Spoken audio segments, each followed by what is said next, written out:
Okay, moving on to the final skill of today's lesson. We're now going to look at a balance, and it's a pretty complex balance. We're going to look to see if you guys can perform a headstand. I'm going to show you a difficult headstand, and I'm going to show you a few progressions and ways of building your headstand up. Again, with a headstand, there's some crucial steps that you must follow. I need you to listen to these carefully. So with a headstand, you start on your knees, placing your hands out in front of you in line with your shoulders. Not too wide, but again, in line with your shoulders. From there, you're going to bend at the hips and place your hands straight down in front of you. Okay, this bit is crucial. You're then going to place your head on the floor, but in front of your hands. Your hands are not going to move. You're trying to make a triangle shape between your head and your hands. Okay, so it's here, hands out in front, hands down in front of you, head in front to make your triangle shape. From there, you're going to get up onto your tiptoes and start walking forwards so that your bottom goes up to the sky, and a little push, taking your weight onto your hands and onto your head and raising those feet up towards the sky. Okay, that is how you perform a headstand. Now when you do this, you do get a rush of blood to your head, so only spend 3 or 4 minutes practicing this drill, please. Okay, some of you will find that more difficult, so we're going to see if we can find a way of making that easier for you. I'm going to show you an easy version, a medium version, a hard version, and an expert version. Let's see if you guys can give it a go. You might want to tuck your t-shirts in for this one. Okay, easy version. Always go through the same steps. Hands out in front, hands down in front of you, head forward to make a triangle. Walking forward, but now using your elbows to balance your knees on. This is called an Arabian headstand. It's the easiest version of a headstand you can do because you're now using your hands to support your body weight also. Next version, same process again. Knees, hands, hands down, head. But for this one, as you start to walk forward, you're just going to bring your knees in and your heels towards your bottom, and just see if you can start taking that body weight onto your head and your hands. Okay? For this one, if you need to, just practice that little walk up, little push. Just get used to feeling what it looks like and feels like with the weight on your hands and your head instead of other parts of your body.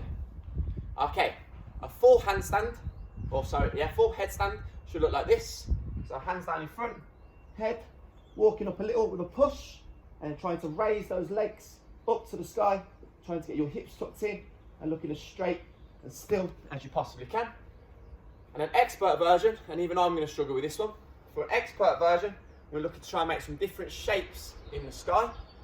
So we're going from here, hands down in front, head in front of you, and we're going push up towards the sky. Now when you're up there, we can try and hit some straddle shapes. We could try and do one leg forward, one leg backwards. I'll let you guys experiment with that one. Okay, as we said, with headstands, we don't want to spend too long doing them because we get that rush of blood to the head. My face goes bright red when I'm doing it and my eyes feel like they're starting to bulge.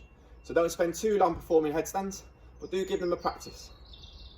Okay, 3 or 4 minutes, give them a go. Let us know how you get on.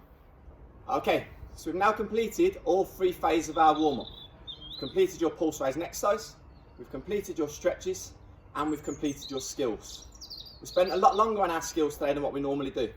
But obviously we're working through the different progressions of our skill, and you guys are going to start to find your level. You're going to start to see what you need to improve upon and see if you guys can make yourself the perfect model.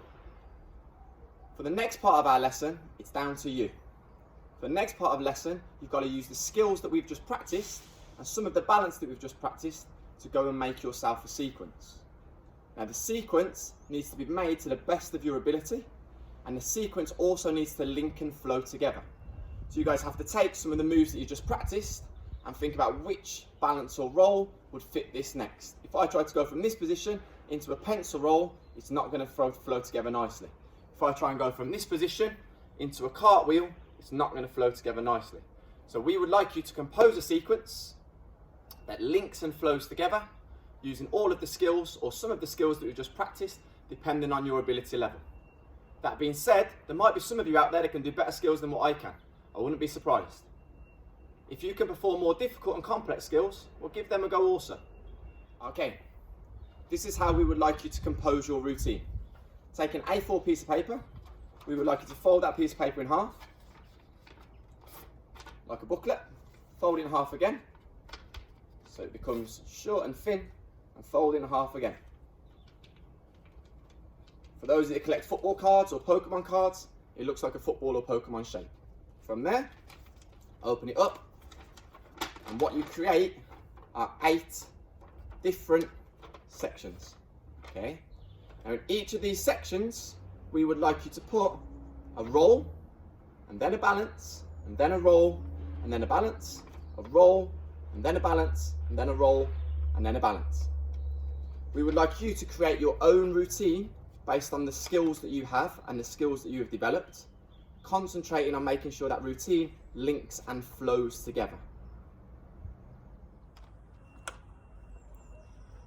Okay, so we'd like you to be creative with this, and we'd like you to show us the skills that you've got and the skills that you have developed by working your way through this video.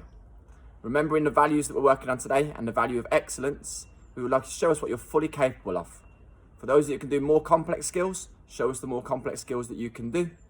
Create a sequence that you're proud of. Create a sequence that you want to show off.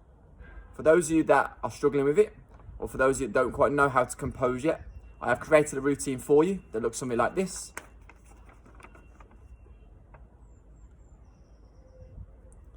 And there's no reason you guys can't be working through the routine that I have created for you.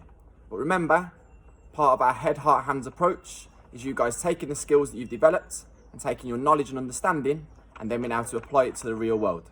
I'm more impressed if you guys can create your own than just copying the ones that I have created for you. That being said, I will show you this routine now. There's no reason you can't be working through this one also.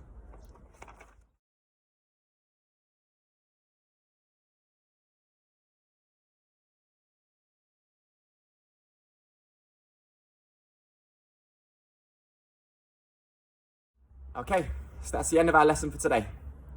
Now we need to refer back to our lesson objective to see if we've completed what we set out to do at the start. Our first lesson objective was to do with our heads. We had to know which balances link with which rolls. Hopefully you've achieved that. Our second objective, again to do with our heads, was about creating and composing a routine using the skills that we've learned and the skills that we've developed, but showing that we can make a routine that links and flows together. Again, hopefully you've achieved that. If you have achieved that, make sure you've done that routine to the best of your ability. Practice it more and more, and see if you can take a video of yourself performing that routine. Have a look what it looks like. You can evaluate it. You can try and make it better in the future. The third lesson objective was to do with our hands, to do with what we can actually do. And we said we're going to try and develop some of the fundamental skills needed for gymnastics, looking at some simple and complex balances, and looking at some simple and complex ways of traveling and ways of rolling. And then the final value, and I always think this value is the most important, was to do with our hearts.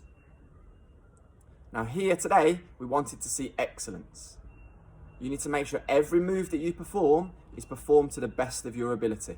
The sequence that you've created at the end should show us what you're fully capable of, and should also show us excellent moves that give us that tension, extension and stillness that we're also always talking about our balances, and great rolls that link those balances together. Hopefully you guys have enjoyed today's lesson. We'll see you soon.